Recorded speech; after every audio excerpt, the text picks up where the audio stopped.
Right, I've now got a welding mask on. I'm sitting on the floor because Minitron's short. Wave your hand in front of that second mask, love. I'm trying to find the sun now. Where's the sun gone?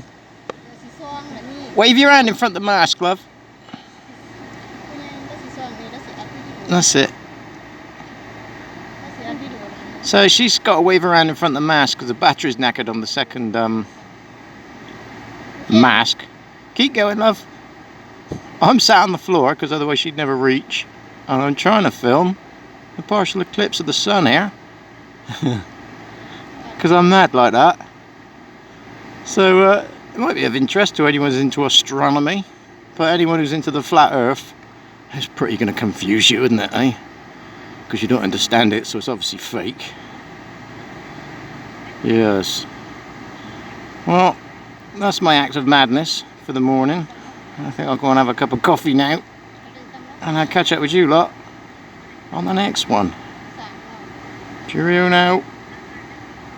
Okay, love. That'll do. I think we'll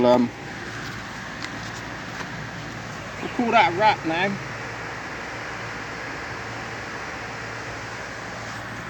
I've tried about 15 times to make that happen. I can't be bothered anymore.